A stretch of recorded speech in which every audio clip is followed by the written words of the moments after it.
For me as president, it's been a top priority. It's something I worked on as a senator, when I served on the Veterans Affairs Committee. It's something I continue to this day.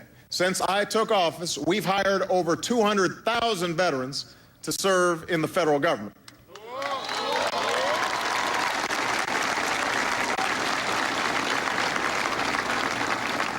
We've made it easier for veterans to access all sorts of employment services.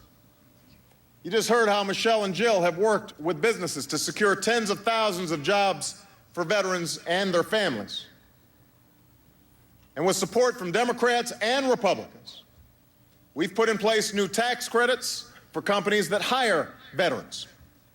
We want every veteran who wants a job to get a job. That's the goal.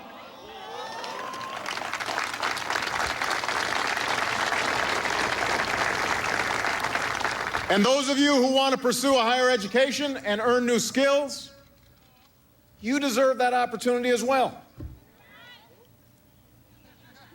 Like General Abrams' dad, my grandfather, the man who helped raise me, served in Patton's Army. And when he came home, he went to school on the GI Bill because America decided that every returning veteran of World War II should be able to afford it. We owe that same commitment to all of you. So as president, I've made sure to champion the post-9/11 GI Bill. And with that bill and the tuition assistance program, last year we supported more than 550,000 veterans and 325,000 service members who are pursuing a higher education.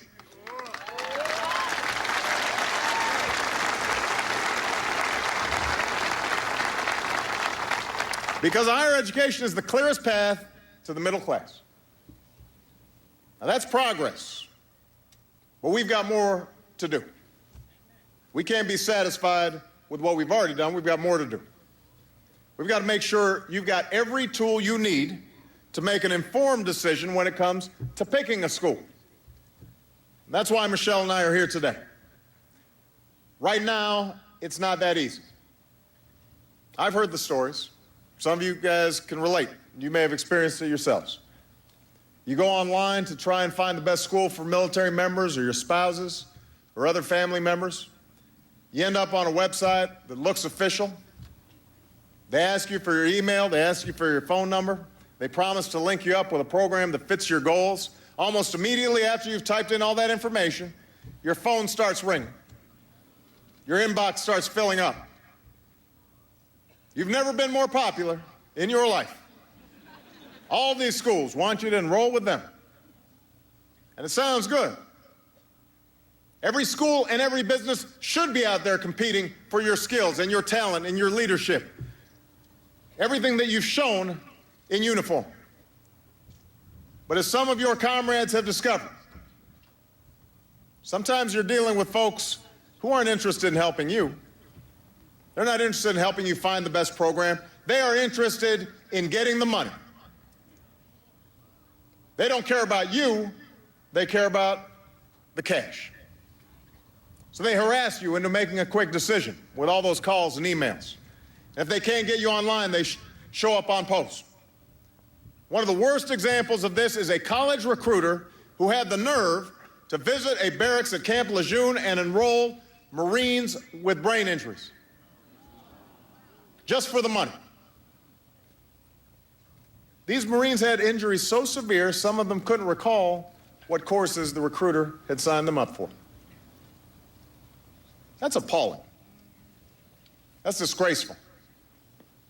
It should never happen in America. I'm not talking about all schools. Many of them, for-profit and nonprofit, provide quality education to our service members and our veterans and their families, but there are some bad actors out there. They'll say you don't have to pay a dime for your degree, but once you register, they'll suddenly make you sign up for a high-interest student loan.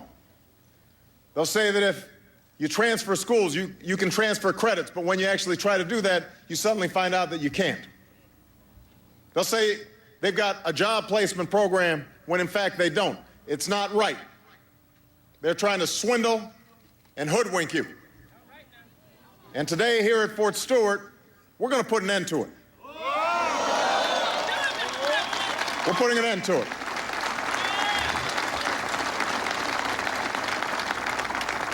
The executive order I'm about to sign will make life a whole lot more secure for you and your families and our veterans, and a whole lot tougher for those who try to prey on you.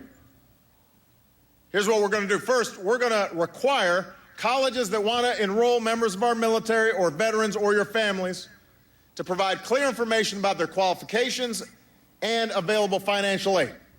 You'll be able to get a simple fact sheet called Know Before You Owe.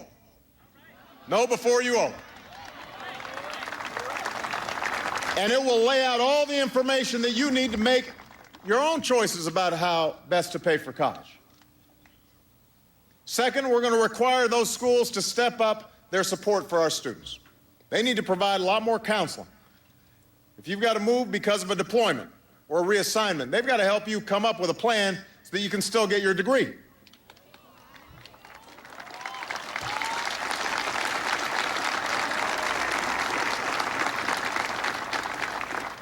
Number three, excuse me. Number three,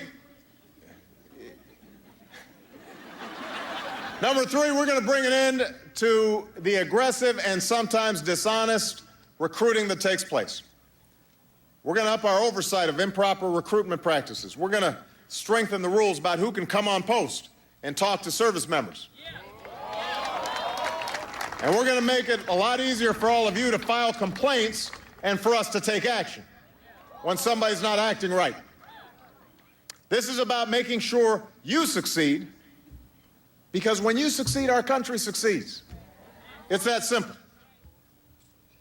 After all, at the end of World War II, so many Americans like my grandfather came home to new opportunities.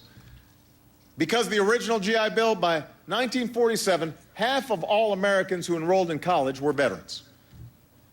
And you know what? They did pretty well. They rose to become presidents and Supreme Court justices and Nobel Prize winners. They went on to become scientists and engineers and doctors and nurses. 8 million Americans were educated under the original GI Bill. And together they forged the backbone of what would become the largest middle class that the world had ever seen. They built this country. They turned us into that economic superpower. And we can do it again. Now, we face tough times. We've gone through the worst recession since the Great Depression, 2 wars. But you know what? We've faced tough times before. And all of you know something that America should never forget. Just as you rise or fall as one unit, we rise or fall as one nation. Just as you have each other's backs, what's always made America great is that we have each other's backs. Each of us is only here because somebody looked out for us. Not just our parents, but our neighbors and our communities and our houses of worship and our VFW halls. Each of us is here because we had a country that was willing to invest in things like community colleges and universities and scientific research and medicine and caring for our veterans. Each of us is only here because somebody somewhere had our backs. This country exists because generations of Americans worked together and looked out for one another. Out of many, we are one. Those are the values we've got to return to. If we do, there's nothing this country cannot achieve. There's no challenge that's too great for us. There's no destiny beyond our reach. As long as we're joined in common purpose and common resolve, better days will always lie ahead, and we will remind everybody why the United States of America is the greatest country on earth. And as I look out at this sea of incredible men and women, it gives me confidence that our best days are still ahead. God bless you. God bless our armed services.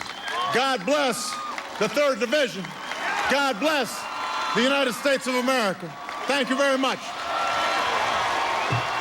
President Obama and the First Lady there at Fort Stewart in Georgia speaking before the troops.